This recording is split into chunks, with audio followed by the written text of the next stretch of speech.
Every year at the NHL entry draft, the next wave of NHL superstars arrive. And that is no different in the 2024 NHL draft, which is going to have some great talents all throughout. But today is the true culmination of all of the work over the last year, watching all of these prospects. Today is the top 50 prospect rankings. We're going to go through every single prospect inside my top 50, going through their strengths, their weaknesses, what they could be at the NHL level, and what your favorite team could get out of them. So make sure you watch till the end for the complete scouting reports and the best breakdowns on the 2024 draft, and hit that subscribe button if you're new for more draft content, especially the draft live stream, which is going to be a banger this year that you won't want to miss out on. And without further ado, let's get into the complete top 50. And we're going to start things out at number 50 with Swedish defenseman Noel Franzen. Even though Franzen is a little bit of a boomer bust prospect, especially on the defensive side in this draft class, to me, he's somebody that you could really build on the strengths, the mobility, the aggressiveness in transition. He's somebody that loves to jump in the play and to mix things up with the offense, using his creativity in a major way. I do think once play gets established in the defensive zone, though, he can kind of get outworked, outmuscled. I think once he's able to add that and be a little bit more confident defensively, this is somebody that will be a great offensive D someday, and I could absolutely see fitting into a power play. We keep going, and next up I got Maxime Massé out of the QMJHL. He's someone that I think most likely develops into more of a power forward at the NHL level. You can see in 67 games in the Q this year, he got 36 goals, 75 points, was also solid for Canada the World Juniors. But I love how he uses his body along the boards, drives possession. He's somebody too, with his shot is going to be a great finisher at the next level. I do think he's a little bit unrefined with his skating ability and some of the passing techniques, but he's someone that I think with the shot, with the physical play, will be an NHLer. The question is, how much more than that will he be? I'm not quite sure, but I think projects mostly as a bottom sixer, but a solid one at that. Next up, going on to number 48, another boomer bust prospect, but this one could be special, in Adam Yeko. The tools are really the name of the game here with Yeko, and if he's somebody that I think can maybe improve the way he uses his body and some of the adaptability in his game, he's somebody that I think could be really quite special. He got 47 points in 54 games this last year. Again, I think with his skating, with the shot, with some of the creativity that Yeko has for his size,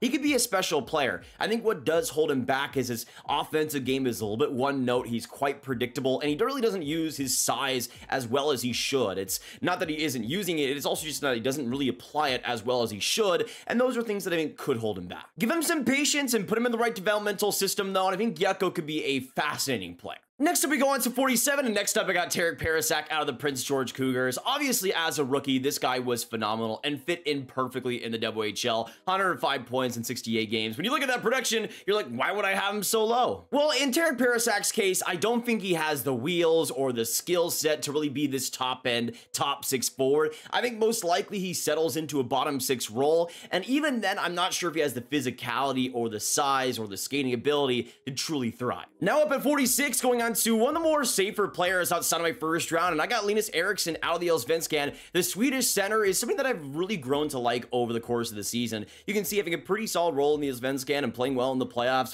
doing great things as well as the captain for Sweden of the U18s. To me, I love the physical traits, I love the maturity, the skating floor. He's very fluid on his feet, and he's somebody that I think pushes play in the right directions. He's not going to overwhelm you with the skill or the game-breaking pace, but he's somebody that always knows where to be and feeds his teammates incredibly well, and to me, he's just somebody that's going to be established as a solid bottom six center the next level. Next up at 45, we go on to the Swiss D that I talked about in the underrated prospects video, and Daniil Ustinkov, one of the younger prospects on the defensive side in this year's class. He's somebody that I think has some pretty good potential. The skating is obviously the name of the game. He's one of the smoothest skaters in this draft. The mobility, the quick edges, it's fantastic. Besides that, though, Ustinkov is still pretty far away from being an NHLer. He's somebody that has some great moments defensively, but can get beat. He's somebody that I think lacks the top-end awareness, especially against faster forwards. He's somebody that I think can get beat a little bit too easily, but I do think with the frame, with the potential, with the skating ability, there's something to unlock here in Ustinkov and a growing offensive game that I think could help him once he hits the pros. Now, before we keep going to the top 50, let's first talk about today's sponsor, In Sleeper Fantasy. Of course, the best time with the Stanley Cup Final right here to make your own NHL picks, or really picks for any league out there. All you gotta do to win big is to pick more or less on different players, and today I got 4 picks for Game 3, the return in Edmonton. We'll see how it goes. First, I got Vladimir Tarasenko more than 1.5 shots. He's just been continuing to rack them up throughout the entire playoffs. I got Matthew Tkachuk less than 0 goals. I don't think he won't be good, but I do think his goal scoring ability has kind of vanished. We'll see how that continues. I also got Aaron Ekblad more than 1.5 shots, and he's also been rifling it just like like Tarasenko. And I got Evan Bouchard more than 0.5 points. I think Edmonton's going to have a little bit of an offensive bounce back here in Game 3. We'll see how Game 4 goes, but I think Game 3 we'll see the Oilers respond with that home crowd and everything, putting $10 down to win 45, and we'll see how it goes. But if you guys want to make your own picks for Game 3, if you're thinking more of the Panthers lane or the Oilers, it's the best time to sign up. Just use promo code GRAB, and you'll get up to an $100 deposit match. Now is the best time to get started with Sleeper, and thank you so much to Sleeper for sponsoring today's video. Now we get back to the prospect business, and next up at 44, I got Kamil Bednarik out of the NTDP. He's somebody that I've gone up and down on in my stock of him throughout the year. He's someone that I think most likely, though, projects as this really safe, strong, responsible third-line centerman. He's somebody that I think had a great NTDP season, was decent for the US at the World Juniors, but is somebody that I think is going to be a facilitator. I don't think he has the skating or the pace to be this true play driver, but is somebody that, again, is incredibly smart, good on the faceoffs, and will just be able to turn pucks over in his own zone, make things happen, and drive play up that way. I don't think he's going to be skilling it up for you, but he's someone that has a lot of great attributes defensively that I think will aid, especially if he has a good, strong offensive pace pusher on his wings. To me, Bednarik could be a great responsible centerman to put behind him. Next up at number 43, we go on to one of my boys, and Ole Josephson out of the Red Deer Rebels. He's somebody that I love the defensive floor, just like Bednarik, but I think has more of a transitional game to him. He's somebody that is extremely well refined physically, but he's engaged. He's high pace with his defensive game. He's somebody that is always creating havoc, creating chaos, and hopefully pushing play in the right direction. He's somebody that I don't think is going to be scoring a ton of goals or setting up highlight reel plays, but I do think has a very solid passing game to him, and just as this perimeter playmaker, somebody that has some great physical traits and is able to get the puck back. That's what I think Josephson's role is going to be. I don't think, again, he's going to be a special part of your team, but an instrumental one towards winning. Now, this list continues to be dominated by the WHL, and that will stand true as number 42 is Charlie Elick. There's some things I really like about Elick. Obviously, the physical play, the skating ability is great, but there are points where I want a little bit more. Really, with the puck on his stick, he plays like it's a grenade. He's somebody that I think just lets the puck go so easily and just does not have that creative extra gear to him offensively. And I do think there are times that even his physical play can kind of be a little bit slow compared to the forechecking towards the pressure, and that's something that I think kind of lowers his evaluation for me. Still, though, I think he will likely become a safe, dependable 6th or 5th defenseman, but I really don't see much more than that. Next up at 41, we go on to Lane Hutson's brother in Cole Hutson, and I think there are things that Cole does better. I do think there is maybe a little bit more of a defensive foundation there, and I do think there are times where the aggressiveness can still be pretty great. I do think he doesn't quite have the explosiveness skating-wise or jumping in the rush offensively as Lane does, but I could still see Cole Hutson being a really interesting dynamic prospect to add to your pool. But just like Lane, there could be some question marks there in translatability, and I do prefer Lane's electricity, but we'll see if Cole is maybe a more reliable guy at the NHL level. Now we go on to number 40, and absolutely one of the most unpredictable players of this draft class. Let's go on to Dean Let's or No, shall we? He'll absolutely go higher than where I have him. As a 6'7" center, he skates like the wind and has so much potential with the speed and the skating he has there. The problem for me is that it's just hard to really get a grasp on him. He wasn't amazing in the USHL games he played, and obviously he played in the AAA U18 league this year, and it's just not a lot to go off of with the quality of competition. But I do think Letourneau just has so much potential, and although we'll really have to have a lot of patience, he could be somebody that with the skating, with the offensive brain he has, could bring a lot at the next level. Definitely boomer bust here. Now going on to a much more projectable player, we got Emil Hemming out of the Liga. Somebody that I think is going to really develop into a solid power forward at the next level. 6'1", 205 pounds. The physical traits there are excellent, and he uses his body in such a good way. And I think the shooting ability, that's going to be the main form of offense. His shot is blistering, it's quick, it's fast, and that to me is going to be the main weapon. I don't see him being much more than a shooting power forward type, but think Josh Anderson. That's what you could get in Hemming here. We keep going and going on to number 38. It's another player that's been up and down the rankings for me a ton this year. I got Luke Misa out of the Mississauga Steelheads. He's somebody that I really badly want to see work. He's a smaller forward, but he has a great motor, a fantastic skill set, and the skating ability is one of the best in this draft by far. The problem though is he's skilled enough individually to be this top end forward he might need to be if he plays that game.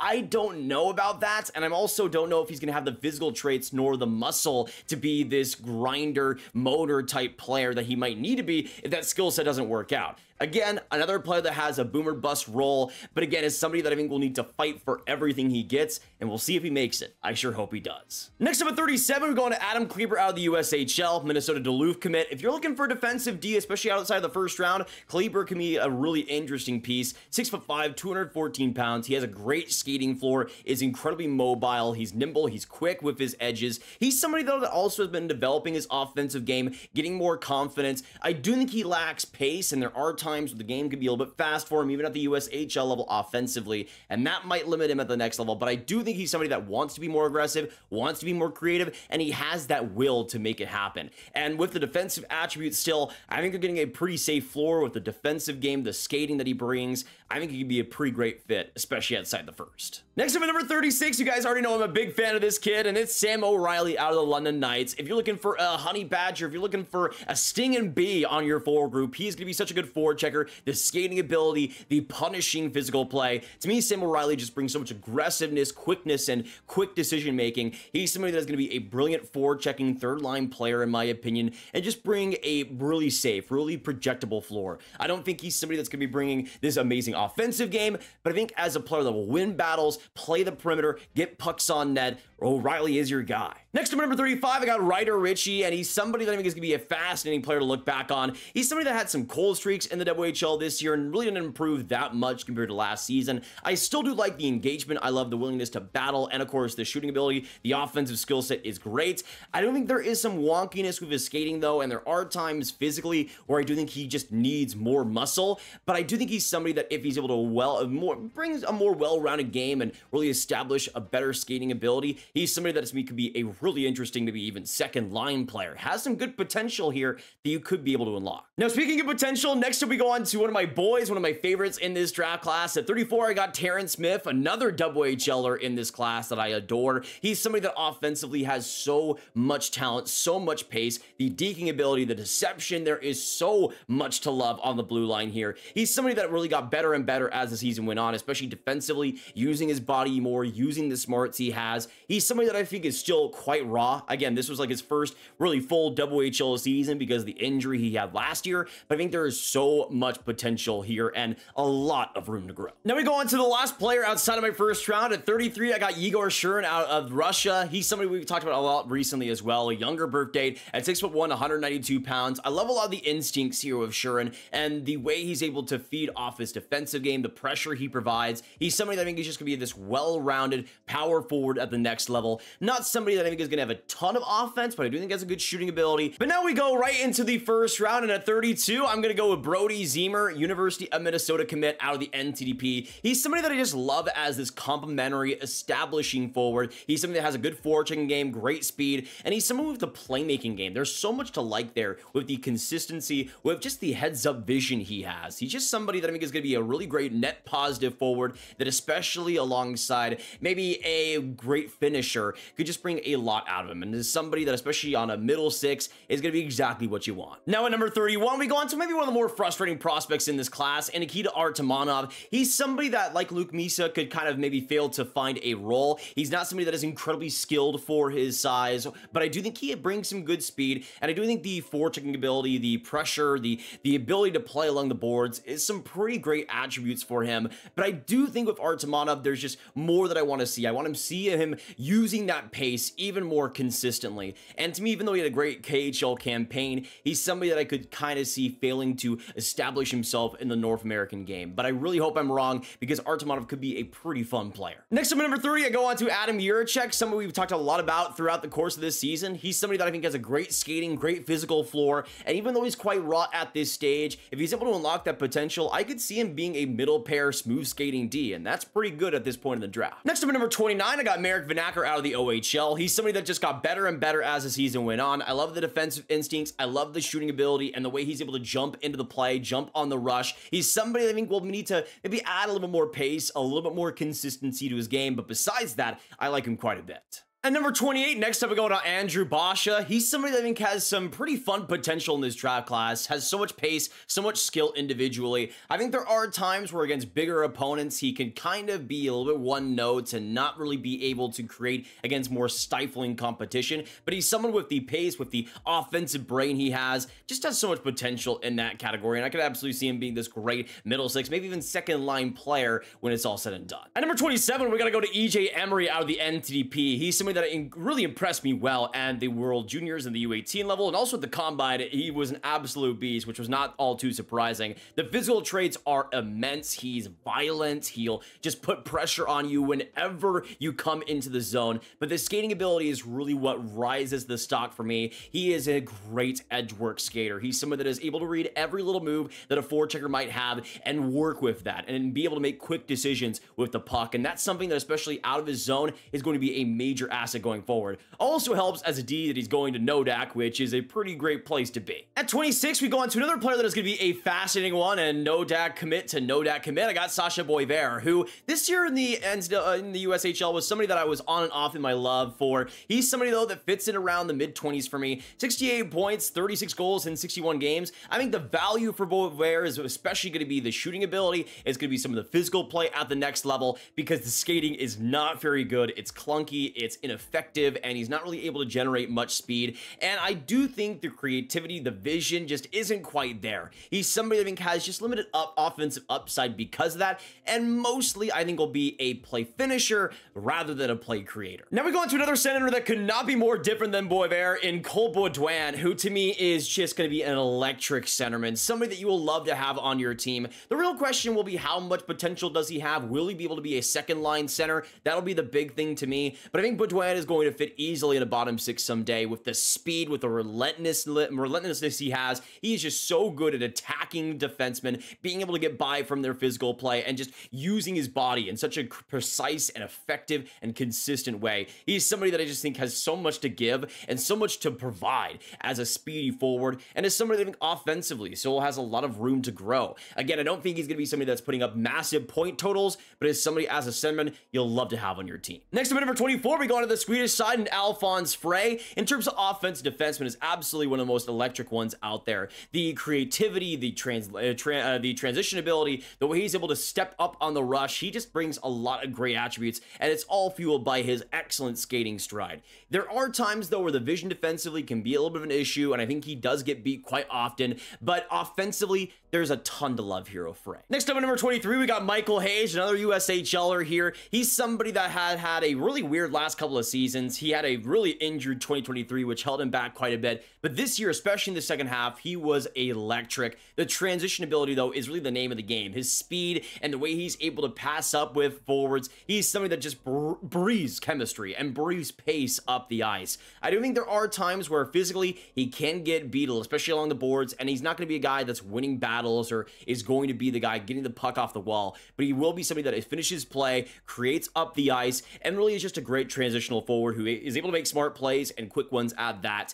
To be the pace and the dynamic play is what's really going to propel Hage forward if he does end up making it. Now at 22, we go on to a string of defensemen, and next up I go on to Dominik Badinka, a favorite of mine throughout this season. He's somebody that has just continued to win minutes in the SHL and continue to get them. I mean, he played 33 SHL games this year, got 4 points. I think there's a lot of strong qualities with Badinka. Even if he settles into this great skating defenseman, that to me could be fine, but I think we're starting to see more aggressiveness from him throughout the season, starting to see more confidence, and I think with the way he's able to provide with his skating, the ability to shield pucks, the ability to get out of his zone, to me Badinka could be an excellent all-around defenseman and somebody that has more offensive potential than some people might think. Now going on to number 21, next up we go on to Carter Yakimchuk, a much different D, though pretty similar in the size. To me with Yakimchuk, it's deking, it's creativity, it's aggressiveness on the blue line. I think there are times where he could just flat out get beat defensively, and I think he's somebody that outside of the power play might have trouble creating 5-on-5,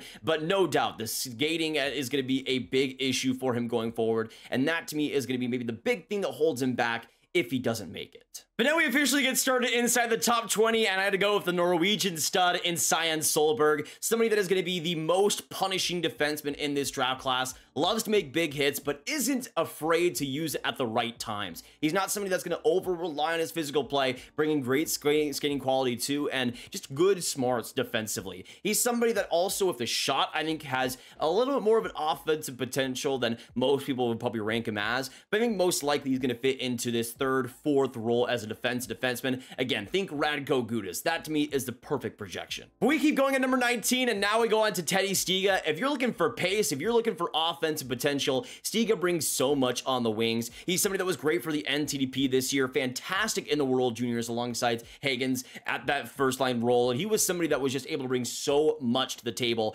bringing good physical presence, being smart along the boards. He's somebody that's just able to strip pucks so easily, get them to the front of the net, create scoring opportunities, and that to me is going to be the name of the game. And going to BC, he's going to continue to develop well. At number 18, we're going to go back to the OHL this time and go on to another one of my favorites in Jet Luchenko. He's somebody on the shorter side of things, yes, as a centerman, but the intensity, the smarts, the work ethic, Luchenko just has so much to love there. And I think a developing offensive game, especially with the playmaking, the in-tight passing, the ability to thread the needle and creates, especially in the offensive zone. To me, Luchenko has a lot to give, and I could absolutely see him being this underrated second line center that you just love to have in your pool. Next up, we go on to number 17, and I go on to Trevor Connolly, somebody that slipped quite a bit for me throughout this draft process. I love the individual skill set, and he's somebody that, in terms of skill, is absolutely top 5 in this class. But I do worry about the perimeter game he plays. I do worry once the game gets way more physical than the USHL, how he's going to be able to adapt. And I do think, especially what we saw in the World Juniors, there are some boneheaded plays here and there. To me, that kind of lowered his stock, but I still do think the individual talent is worthy of a top 20 pick. Next up, we go on to number 16 and go on to Igor Chernyshov. We talked about Igor Shurin a little bit while ago, and even Emil Hemming. Think that, but even more refined, and I think an even better offensive game. At 6'2", he's so smart with the way he attacks, the way he's able to win battles, the physical pressure he provides. He's somebody that was able to get pretty strong minutes in the KHL this last year, but for good reason. He's somebody that I think, especially as this middle six player, who's just able to bring this complete game to the table. I do think he's somebody that has a great power for the next level at the NHL level, is going to be a headache for everyone to deal with. At number 15, next up we go on to Liam Greentree. Really the main problem is the skating, it's the stride, it's the quickness, which is something at the U18 World Juniors with the bigger ice surface was a major problem. But I do think at the NHL level, the way he's able to battle, the way he's able to use his body to shield pucks, to drive the net, to make things happen, Greentree just provides a lot, especially with the shooting ability, with the vision he has in the playmaking side. To me, there's so much offense you could get out of Greentree. If he improves his skating by 10%, this guy is going to be a beast. Now on to number 14, another player that I think could also be a beast in this draft is Beckett Seneca, somebody that, especially with this draft class, I don't want to rate too highly. I don't think he's a top 5, top 10 guy, but I do think with the way he was able to prove himself in the second half, does bring a lot of potential. As we talked about before, he was like a 5'10" player a couple years back, now going all the way to 6'2", and you could see the wonkiness, especially earlier in the year, getting used to his frame. Once he did that, he had a powerful playoffs though, using his skating, using the incredible individual skill. He's somebody that can just break your ankles one-on-one, and especially on breakaways in transition, he's just gonna bring so much with that balanced skill set. I do think there are times where he still isn't the physical player you want him to be, but I think with his size, you could see him filling into that frame. I don't think he's going to be an extra defensive player either, but offensively, on the rush, that's going to be Seneca's bread and butter, and he's going to be pretty good at it. But we keep going and going on to number 13. One of my favorites in this class is Michael Brenzig Newgard out of Sweden. He's going to be somebody that is just one of the most translatable players in this entire class. Had a great Allsvenskan, especially in the playoffs, a great solid World Juniors, and a solid World Championships. The shot is extremely refined, it's dangerous, it's solid, and he can create that shot from himself too. He has a good skating floor. He's somebody that's determined, extremely smart in where he needs to be, and the way he's able to play in any system. Brenzig Newgard is just so versatile. He's adaptable, and that to me is why he'll be a great NHLer. Not a fantastic one, but a solid second line guy that just drives possession in the right directions. Now next up at number 12, we're gonna go to probably one of the hotter takes in this video. I got Anton Salayev out of the KHL. Sure is a skating ability for his size, brilliance. Yes, but I have question marks over the rest of his game. How much of an offensive brain is there? There's really not that much creativity. To me, I don't see him being a guy that can beat players with his skill set or his brain offensively. I don't think most likely he'll round out to be this great skating defensive defenseman and likely be a 4th or 5th guy at the NHL level. Probably around that Nikita Zadorov range, which I still think is a great player to have, and especially with his skating, it's really enticing this tools he has. I just have questions over how much there's going to be at the NHL level. But we'll see. I hope he proves me wrong because he is an absolute unicorn. At number 11, next we go on to Konsta Helenius, another player that I think I'm a little bit lower on compared to some, but I do think what we saw in the second half with the World Juniors, with the World Championships, showed more of what I saw in Helenius throughout the year. I do love the brain, and that is going to be the biggest thing going forward. The adaptability, the solid skill set in the playmaking game there. It's not overwhelming, but I do think it is nice to have, but really the brain is going to be the name in the game there. I don't think there's a great skating floor. I don't think he's extremely skilled or is going to have so much to give defensively. I think he's just going to be a solid middle 6 guy, likely a pretty great 3rd line center, maybe a solid 2nd line center, but we'll have to wait and see. Still 11th overall though. I think he'll be a pretty great player. But now we get inside the top 10 prospects in this draft class, and let's get it started with Cole Eiserman, somebody that I especially was up and down throughout the course of the season, was 2nd overall at the start and was down to like 16th overall for me at one point, but fits in at number 10. Obviously, the shot and the goal scoring ability is the name of the game. If you get it to him in the slot, he will find a way to score with the brilliant adaptability there. And I do think the physical play is quite strong. He's somebody that's aggressive. He's somebody that loves to play along the boards, which I do think is a big strength. I don't think there's going to be much of a defensive game there, though. And the actual individual creation is a worry. He's not the strongest skater. He's not very fast. He's not very quick. And I don't think there's a lot of pace offensively, especially in transition. But if you get a guy like Teddy Stiga, who's able to adapt around him and play along the boards, win the puck back, and just get it to him in the slot, Eiserman's going to do his job, and that job is scoring goals. Next, we go on number 9, and a player I would love to see as a teammate to Cole Eiserman. I got TJ Ginla out of the WHL, one of my favorites in this draft class, an absolute dog in every single way. You can see how he's able to push play in the WHL in the World Juniors. He is just so good at forechecking, so good at using his physical pressure. He's smart, he's calm, he's collected. The shot is pretty brilliant too,